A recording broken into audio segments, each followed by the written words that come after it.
गुरुजी, हिसार में श्रीमद् भागवत कथा चल रही है। सबसे पहले तो आपको बधाई, और आप दर्शकों को क्या कहना चाहेंगे? देखिए, श्राद्ध पक्ष है, पितृपक्ष है, और श्राद्ध पक्ष में और पितृ पक्ष में हम लोग अपने पूर्वजों के निमित्त श्रद्धापूर्वक श्राद्ध और तर्पण करते हैं। जिन घरों में श्राद्ध और तर्पण होता है, जिन परिवारों में, उन परिवारों में सुख शांति समृद्धि और वंश की वृद्धि बनी रहती है। इसलिए मैं समस्त देशवासियों से ये कहना चाहूँगा कि जो भी सनातनी हैं, जो अपने सनातन धर्म को मानने वाले हैं, हम सबको नियम पूर्वक श्राद्ध करना ही चाहिए, तर्पण करना ही चाहिए। और शास्त्रोक्त प्रमाणिक देवताभ्य पितृभ्यो महायोगिभ्य एव च नमः स्वाहाय स्वधाय नित्यमेव नमो नमः। ये प्रमाण भी है कि देवता पितरों को हमें पूजन करना चाहिए। कई जगह लोगों में यह आशंका रहती है कि पितृदेव रुष्ट होते हैं, उनको बहुत से आशंकाएं रहती हैं मन में। उसके बारे में आप क्या कहेंगे? हाँ, उसमें ऐसा है कि देखो, यदि बहुत लंबे समय तक पितरों को हमने स्मरण नहीं किया, पूजन नहीं किया, तो ऐसा नहीं कि वो हमसे रुष्ट हो गए, लेकिन जैसे कोई प्रभावशाली व्यक्ति पद पर बैठा है और उस पद से उसको छीन लिया जाए तो निस्तेज हो जाता है। उसी तरीके से पितृलोक में, गीता में भगवान श्री कृष्ण कहते हैं, पितृलोक में पितरलोक बैठे हैं, यदि उनका पूजन यजन तर्पण आदि नहीं किया तो लंबे समय के बाद में इनको तो पानी पीना ही पितरों को, तो उस परिवार के वंशजों का रक्त पान करने लग जाते हैं, फिर ये प्रेत योनि में आ जाते हैं। इसलिए जो मानते हैं माने, नहीं मानने से भाई उल्लू ने आंख बंद कर लिया और कह दिया सूर्य की रोशनी नहीं है, तो सूर्य की तो रोशनी भी है, सूर्य प्रकट भी है।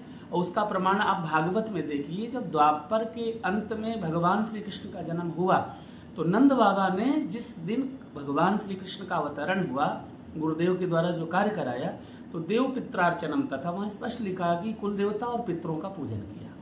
2 दिन बाद नवरात्रे भी शुरू हो रहे हैं माँ भगवती के, जो तो नवरात्रों पर भी आप क्या कहना चाहेंगे? देखिए, हमारा भारतवर्ष अनादिकाल से शक्ति की पूजा करता चला आया। शक्ति से ही शक्तिमान की उपासना मानी जाती है, और इसलिए लोग कहते हैं ना कि देश में महिलाओं का सम्मान नहीं। जितना सम्मान हमारे विश्व पटल में भारतवर्ष में स्त्रियों का है, माँ भी बनती है, बेटी भी बनती है, पुत्री भी बनती है, बहन भी बनती है, बुआ भी बनती है, और उसी नज़रिए से लोग उनको देखते हैं। तो हमारे सनातन धर्म में तो भगवान राम ने भी किसी बेटी पर नहीं कुदृष्टि डाली, तो हम तो उन्हीं के पूर्वज हैं, यानी वो हमारे पूर्वज हैं, उन्हीं के उपासक हैं, वो हमारे वंशज हैं, मान लो भाई, आधार है हमारे ठाकुर जी। तो इसलिए यदि भगवान ने ऐसा कार्य किया तो हम तो मानव होकर के उन्हीं के पद चिन्हों पर चलने का प्रयास करेंगे। और शक्ति से शक्तिमान तक की यात्रा का नाम ही नवरात्र है।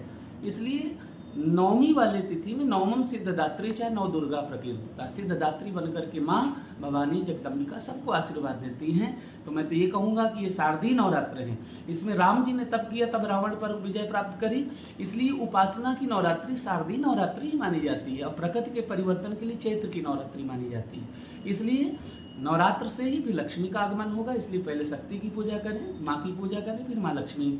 दीपावली का पर्व नवरात्रों के बाद ही आता है। इसलिए यहाँ पर शस्त्र पूजन है, शास्त्र पूजन है, नवरात्रि में शास्त्रों का पूजन है, और गंगा दशहरे वाले दिन प्रत्येक सनातनी अपने शास्त्रों का पूजन करते। इसलिए भगवान ने गीता का जहाँ ज्ञान दिया तो वहीं पर सुदर्शन चक्र उठा करके दुष्टों का संहार किया। राम जी ने जहाँ पर त्याग और तपस्या हमको सिखाया तो वहीं पर धनुष बाण उठा करके लंका में रावण जैसे दुष्ट का संहार किया।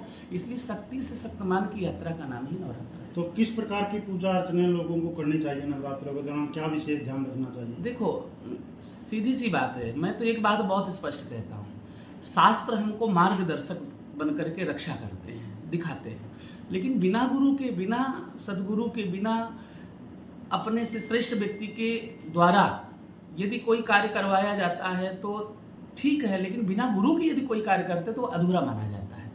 अब रही बात है कि कैसे पूजन करें, किस विधि को अपनाएं, तो ये माँ है। माँ की गोदी में तो बच्चा गंदगी भी कर देता है, माँ की गोदी में बच्चा सो भी जाता है।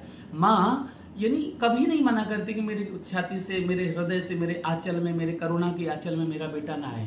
प्यार से, स्नेह से अपने घर में माँ का चित्रपट रखो, और जितना आपसे सामर्थ्य बने, जिस समय तक पूजन करते उस समय तक दीपक जलाएं।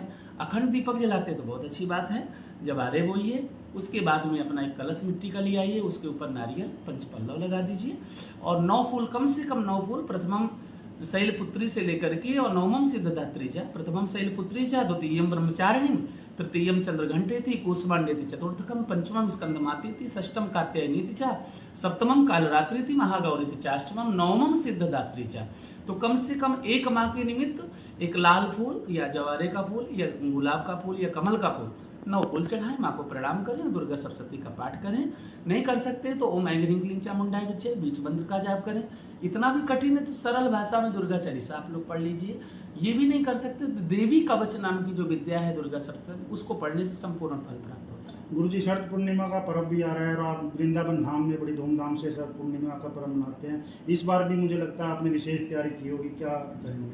देखिए, हमारे यहाँ पर श्रीधाम वृंदावन में शरद पूर्णिमा पर्व इसलिए पूरे विश्व पटल में शरद पूर्णिमा प्रचलित है क्योंकि उस दिन भगवान ने बंसी धारण करके और महारास किया था। तो वीक्षरंतु मनश्चक्र योग माया उपाश्रिता, श्री किशोरी जी हमारी राधा रानी को योग माया से संबोधन करके वहाँ पर महारास का पर्व मनाया है। और वहाँ आश्विज की जो पूर्णिमा होती है उसमें अमृत तो होता है, इसलिए चंद्रमा की चांदनी छटाएं भी करती हैं। और वृंदावन में श्री बांके बिहारी जी साल में एक बार बंसी भी धारण करते हैं। तो इसलिए हमारे कुटिया में श्री मुरली निकुंज आश्रम जो जहाँ पर श्री ठाकुर श्री मुरली बिहारी जी बैठे हैं, इस बार 12वां पाठोत्सव मनाया जाएगा। तो भगवान का फूल बंगला, नाम संकीर्तन, साधु ब्राह्मणों की सेवा, भंडारा आदि और भगवत भजन आदि का आयोजन रखा गया है। और समस्त दर्शकों से, भक्तों से निवेदन भी है कि आप लोग 5 और 6 तारीख में वृंदावन पहुँचे और शरदोत्सव में सम्मिलित हैं। गुरुजी इस बार प्राकृतिक आपदा बहुत ज़्यादा आई हुई है, हिमाचल देख लीजिए, उत्तराखंड देख लीजिए, इसका क्या कारण मानते हैं आप? क्योंकि जनहानि बहुत ज़्यादा हो रही है, रौद्र रूप धारण किया हुआ है, मतलब गंगा जी ने भी, और भी क्या आप मानते हैं इसमें? उसके मूल को आप देखिए, जितने बहूनि संत तीर्थानि देवभूमौ रसासुचा बद्री सदृशम तीर्थम, उत्तर भारत का स्वर्ग तो 8वां वैकुंठ बद्रीनाथ कहा गया। अब देखिए, पहले लोग घर में सबसे मिलजुल करके केवल परमात्मा के दर्शन की भावना लेकर के जाते थे। आज लोग पिकनिक की दृष्टि से जाने लग गए, वहाँ पर मांसाहार, मांस भक्षण करते हैं, मदिरा पान कर, दर्शन तो कर है, दर्शन करने के बाद होटल में दारू पी रहे हैं, दर्शन तो करने गए हैं, वहाँ पर कुकर्म करने पहुँचे। तो जब प्रकृति से छेड़छाड़ हमारी होगी, जब आस्था पर चोट पहुँचेगी, तो भगवान शिव का तीसरा नेत्र और भद्रकाली का तीसरा नेत्र तो खुलना ही खुलना है। इसलिए मैं तो आप सब लोगों से कहता हूँ कि यदि धार्मिक जगह में जाएं तो उसको पर्यटन ना माने, उसको तीर्थ माने, और जब कहीं घूमने जाएं तो घूमने का आनंद लीजिए। इसलिए पहाड़ों में आज जितने रिसोर्ट बने हैं, बड़े बड़े होटल बने, उनमें सत्कर्म कम है, दुष्कर्म ज़्यादा है।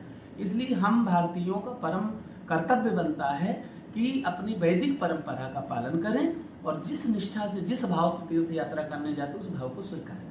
देश के प्रधानमंत्री श्री नरेंद्र मोदी जी का भी कल जन्मदिन था और पूरे विश्व में इस समय उन्होंने भारत का डंका बजाया है, आप अपनी तरफ से क्या कहेंगे? देखिए, राजा में तो अब देश के प्रधानमंत्री हैं और सभी के हृदय में राज करने वाले, यहाँ तक कि विश्व पटल में आज भारत की ध्वजा तो ऊपर पहुँची है। इसलिए जहाँ पर धर्म ध्वजा श्रेष्ठ है और जहाँ राष्ट्र ध्वजा श्रेष्ठ है। गीता में भगवान कृष्ण ने राष्ट्र की सुरक्षा के लिए तो महाभारत युद्ध कराया, लेकिन वो ध्वजा सबसे ऊंची रखी धर्म की। इसलिए जहाँ जिस देश में धर्म की ध्वजा ऊपर है वहाँ पर राष्ट्र और सब कुछ सुरक्षित है।